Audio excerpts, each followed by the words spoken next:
北京出大事了！一夜之间，北京房市挂牌量飙到将近80万套，几乎人人都在拼命卖房。有人带着哭腔说，现在100个人里有99个在挂牌，买房的反倒成了笑话。房价一降再降，还是没人敢摇盘，业主急得像逃命一样。可就在老百姓恐慌甩房的同时，网络上却热传一张红二代合影，习近平的胞弟习远平陪着开国上将的后代们在北京聚会。但问题是，这张照片被专家质疑是多年前的旧照翻炒，硬是要在阅兵后的敏感时刻拿出来，当作给习近平补合法性的政治秀。一边是民生全面恐慌，一边是全力拼命补台，这反差太刺眼。更微妙的是，就在同一时间，北京突然对全球媒体下令，必须立刻删掉一段天安门城楼上的视频。这一举动比那段对话本身更惹争议，因为它证明事情比官方想的还敏感。观众朋友们好，这里是大时局，我是王真。中共斥资据说高达360亿元人民币，打造了一场超级大阅兵。然而阅兵刚落幕，北京却立刻出现最讽刺的一幕，市民用脚投票，一夜之间疯狂挂牌卖房。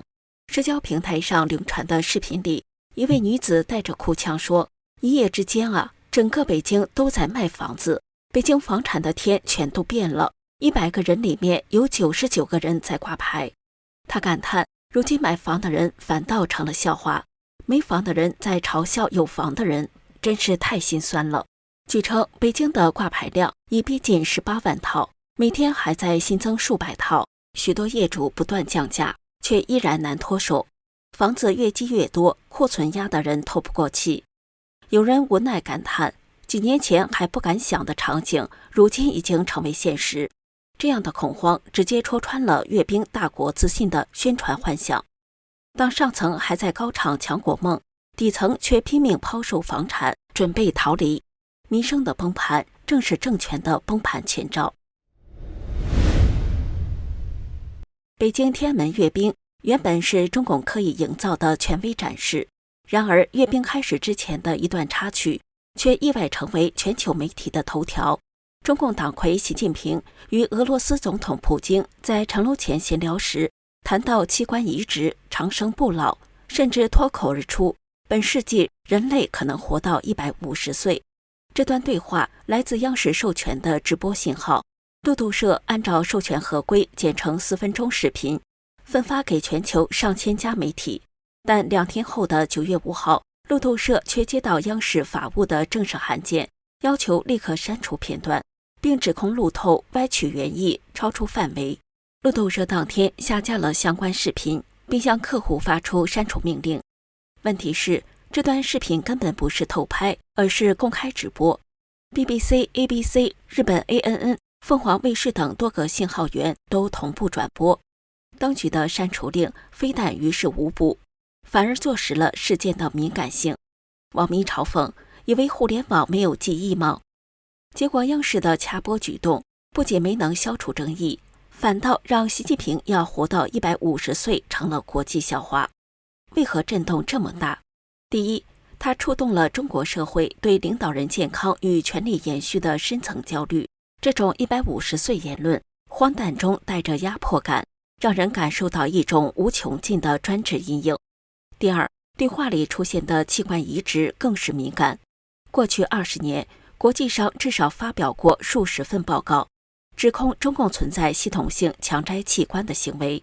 如今领导人在全球直播里谈换肝换肾，对外界而言简直像是坐实指控。美国众议长约翰逊就直言，这段对话凸显了两国政权与自由世界价值观的天壤之别，并承诺要推动立法制止活摘器官。其实这种150岁梦并非习近平首创，早在1960年代，毛泽东就被神化成可以活到150岁。苏联的斯大林也曾痴迷返老还童血清，结果自己74岁就猝死。而制药专家波戈莫列茨更只活到65岁。从毛到斯大林，从苏联到中共，这条路线一直是一样的。集权者害怕死亡，妄想用长寿来延续统治。如今习近平喊出150岁，只是把这种荒诞延续下去。93阅兵刚刚落幕，中共政权却并未沉浸在号称大国自信的氛围里，反而迅速暴露出一种紧绷与慌乱。阅兵的第二天，国安部突然旧案新炒，抛出6起重大间谍案。9月4号，国安部通过官方微信公号宣布破获6宗间谍案。官方口径声称，涉案者身份触目惊心，一名博士周某研究尖端通信技术，因利益驱使而出卖机密。军工科研院所高级人员张某某，据称涉及1448份国家机密，早在2019年已遭到重判。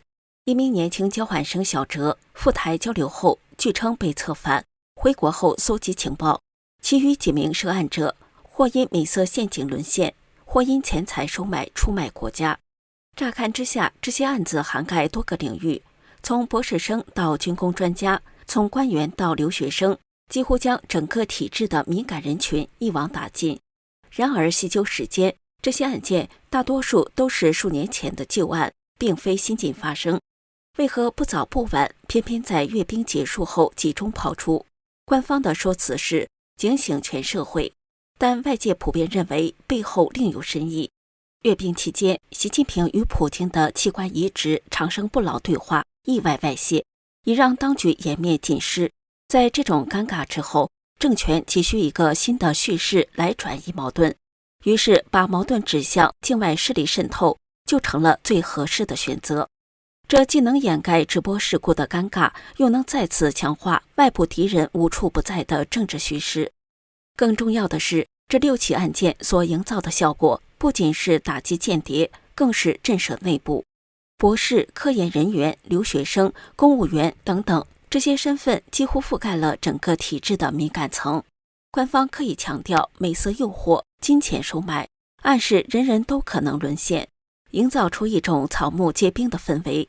对内部官员而言，这是一个赤裸裸的警告，任何失误都可能被定义为间谍行为。换言之，这些案件与其说是破获，不如说是一场立威。6起间谍案抛出的同时，网络上也热传一张合影，习近平的胞弟习远平在北京贵宾楼设宴，邀请1955年寿险开国上将的后代聚会。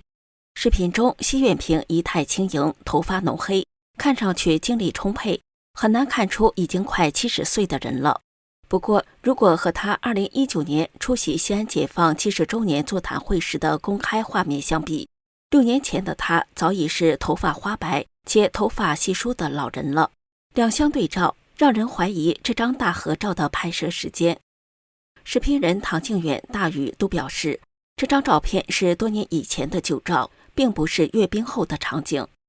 如果是这样的话，那么问题来了，为何在阅兵后的敏感时刻，突然抛出一张旧照，并迅速在网络热传？显然，这不是无意的偶然，而更像是一种精心选择的政治动作。红二代作为中共内部的特殊群体，即代表血统正统，也被视为习近平潜在的挑战者。外界早有传闻，在北戴河会议等场合，红二代对习近平的路线提出过尖锐批评。这时抛出，无疑是想借红二代的身影，为习近平营造一种象征性的血统背书。尤其值得注意的是，这场宴会并非由习近平本人主持，而是由习远平出面。习远平虽无正式职衔，但长期活跃于红二代和老干部子弟之间，被外界视为习近平的地下组织部长。他常年扮演联络、安抚、协调的角色，是习家与党内派系之间的润滑剂。由他出面，既能避免习近平本人直接面对红二代可能的冷遇，也能利用其人脉传递信号，习家仍掌握红二代资源。换言之，阅兵后习颜面受损，当局急需加固合法性的信号，而红二代恰恰是中共血统政治的象征。因此，选择这样一个时间点对旧照片再利用，显然是一场政治表演，既是统战也是防范。它折射出习近平对红二代可能倒戈的隐忧。也映照出习政权在阅兵后的焦虑。一方面是内部的草木皆兵，另一方面则是外部传来的倒计时的滴答声。这两者都传递出一个共同的信息：习近平政权看似张扬，实则风雨飘摇。正因如此，当国际舆论开始讨论习近平的未来时，倒计时的说法便格外引人注目。英国预言家帕克在9月最新的预测中直言，习近平最迟将在2026年底前被迫下台，原因不仅是政治压力，还包括健康问题。他点名习近平可能已经患上慢性癌症，显然暂时靠医疗手段控制，但周围的人都像秃鹰闻死尸一样盯着他。这种说法虽然有些耸人听闻，但却折射出国际舆论对习近平前景的普遍怀疑。此前，帕克已经多次警告，中俄朝正在形成一个新邪恶轴心，表面强硬，实则脆弱。他认为，中共将在经济衰退中遭遇严峻挑战，最终导致中共分裂。2030年前后可能出现重大转折。对照北京阅兵场上的钢铁洪流，帕克的话语更像是一种冷酷的提醒。权力表演掩盖不了中共衰败的颓势。他还援引印度纳迪叶的古老预言，声称2026年会有小行星撞击月球或地球，带来天灾与震荡。这种超现实的说法虽难以验证，但与习近平150岁长生梦并置时却格外讽刺。一边是领袖醉心于永生幻想，一边是外界为其政权倒数计时。最后，帕克也用甘地的一句话总结说，暴君和凶手看似无敌，但最终都会倒下。对国际舆论而言，这不仅是一句名言，更像是一个预言。当习近平口口声声谈论150岁的寿命时，世界却在讨论他活不过2026。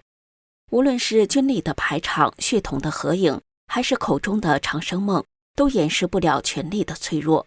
真正的力量不在于能否活到150岁，而在于能否承受历史的审判。当恐惧已经渗透到体制内部，当外界已经开始为他倒数，这个政权就已经走到尽头了。这里是大时局，感谢您的陪伴与思考，请订阅、分享并打开小铃铛，一起在动荡中坚守真相，在黑暗中点燃希望。